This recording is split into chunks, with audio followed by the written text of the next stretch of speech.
The super rich you really don't hear about, man. You hear about Bill Gates. You'll hear about Warren Buffett. And they'll say, well, these are the richest men on the planet. That's BS. The richest men on the planet don't want you to know that they're the richest men on the planet. Go ahead. It says, behold, the hire of the laborers which have reaped down your fields. And that's all of us. Because you want to get somewhere, you're going to have to work. Now, you can go to the welfare, but guess what? You're still going to have to work. You get your food stamps, they're going to send you out. Well, you got to go walk around and see if you can find a job, knowing that there's no jobs out there. So you got to work for your food stamps now. You got to work for your, it's called work. It went from welfare to workfare, and that came about with Slick Willie, this guy, Clinton, Billy Blythe, which Clinton is not even his real name, all right? Obama, that's not Debt clock app. Obama's real name is Barry Soetoro. 16,439,000,000,000. Well, let me see something that's current. Well, those guys, they change their name like you change your underwear. Okay, now the debt ceiling, right? The debt ceiling. Remember last year they had the debt ceiling, and they had to get it approved to raise the debt ceiling. Turn it back on. Right there is showing you're gonna turn it back on. All right, it says the national debt is 16,439,000,000,000.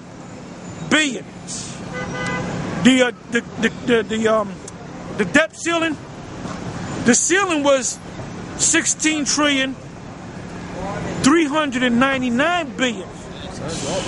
So that went over, and they ain't even talking about it. They ain't even talking about it. They're over $40 billion over the debt ceiling. And he can't raise nothing.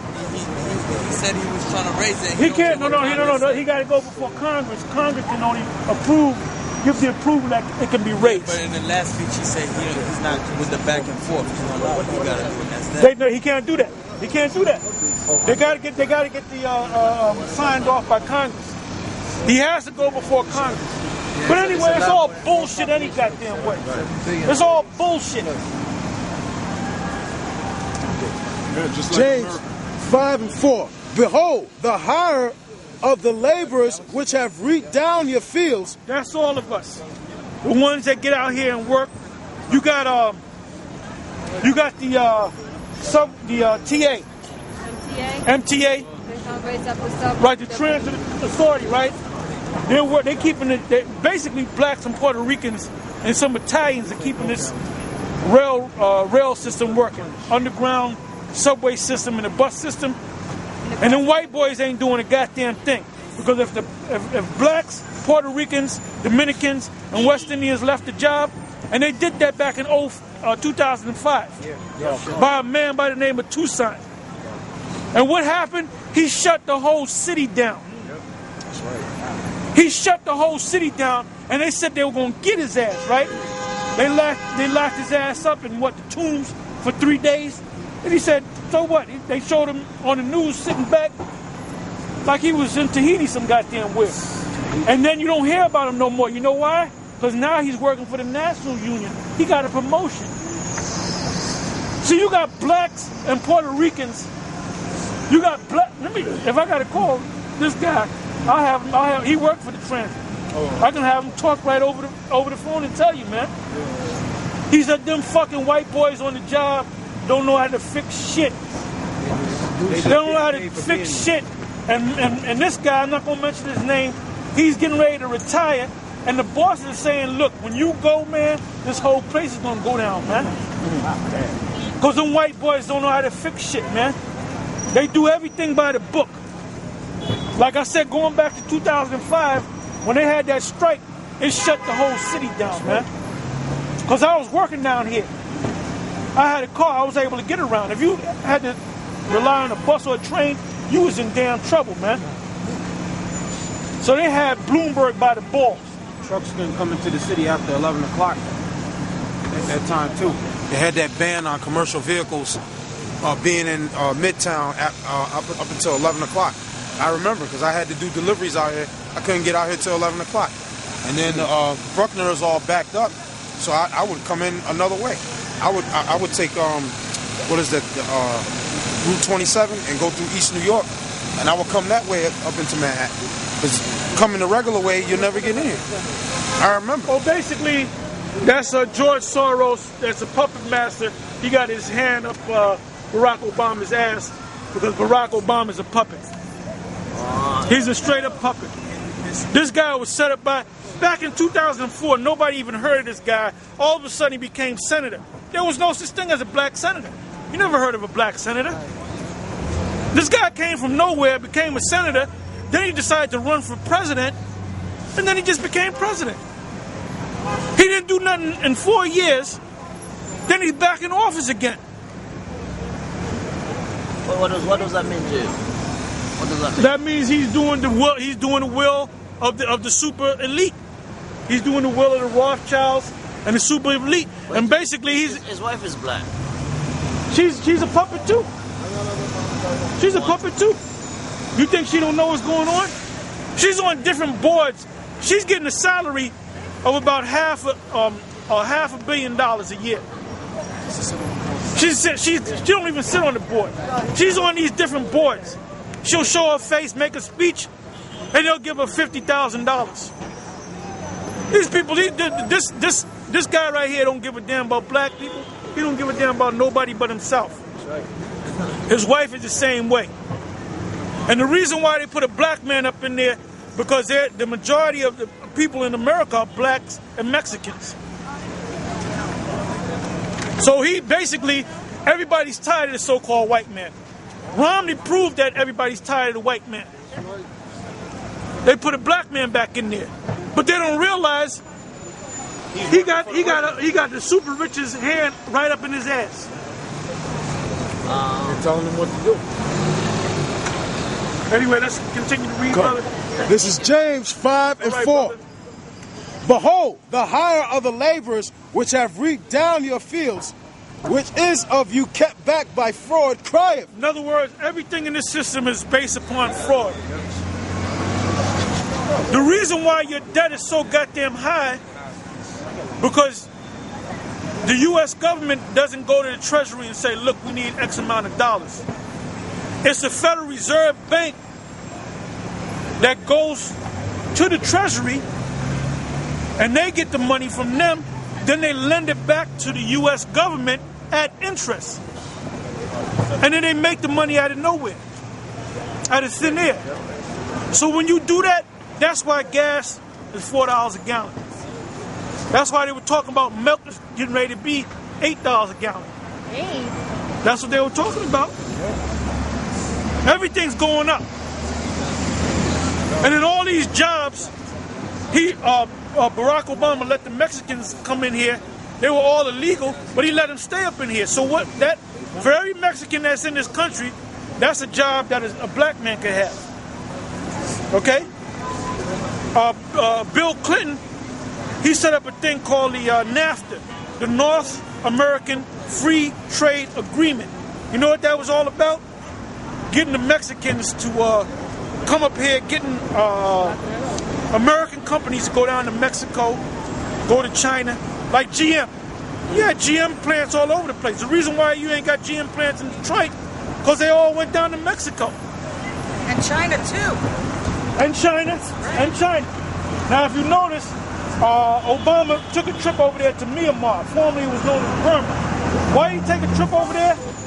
Because they're going to have those American companies go to Burma or Myanmar, it's called Myanmar now, for cheap labor. That's right.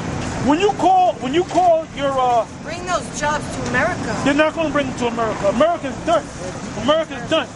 Anytime you use a cell phone or something and you call somebody about a bill, guess who you're going to talk to?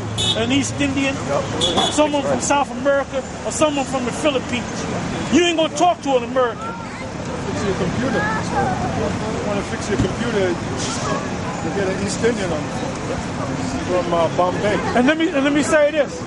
There was this one East Indian guy I got into a fender bender with, right? I really didn't mess up his car, but we was speaking, right? Me, him, and my cousin. And this guy's a heart surgeon. He told me, I said, what do you do? What flea orthopedics and all my heart surgery. I can do surgery and transfer your kidney and whatnot, your heart. So I said, well, how much do you get paid? He said $60,000 a year.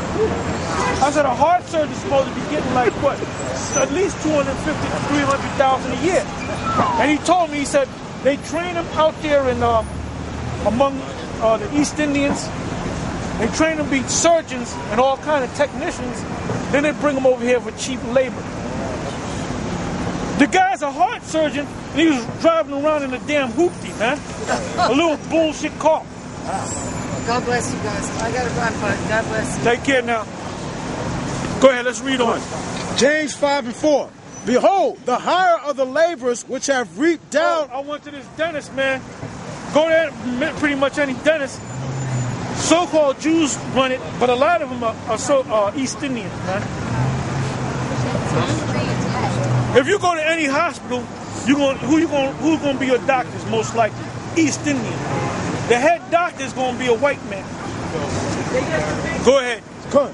Behold, the hire of the laborers which have reaped down your fields, which is of you kept back by fraud, crieth.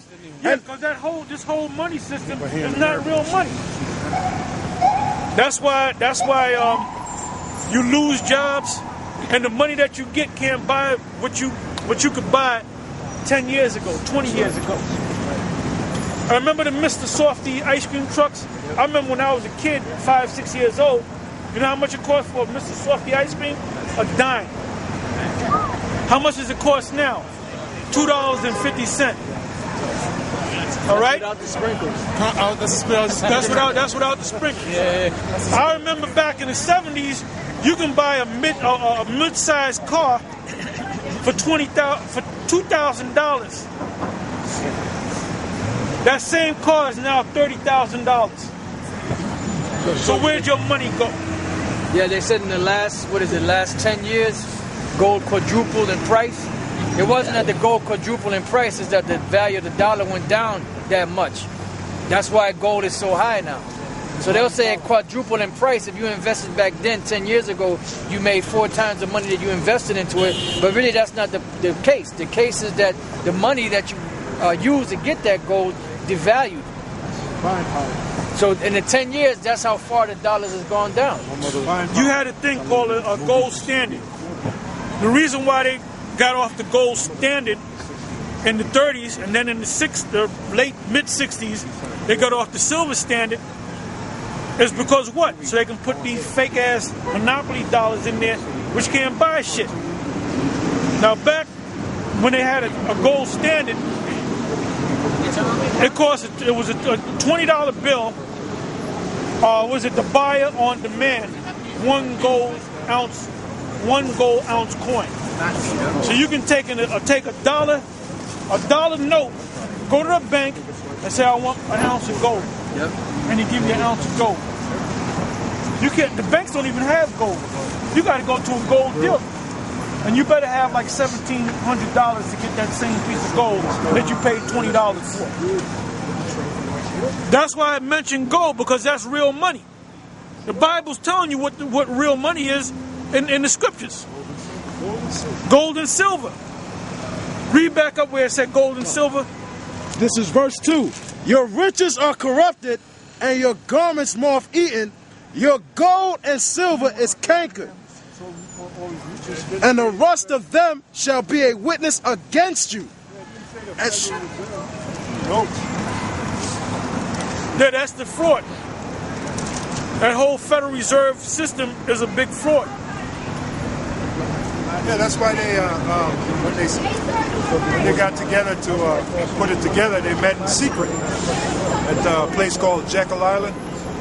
When they got together to create the Federal Reserve, they met in secret in 1910. Yeah, they all had secret names, code names. There you go. There it is. All right, here, if y'all can see it, hold that up. That's $1. Now that $1, you can't read the small print. It says buy on demand 1 ounce of silver. All right?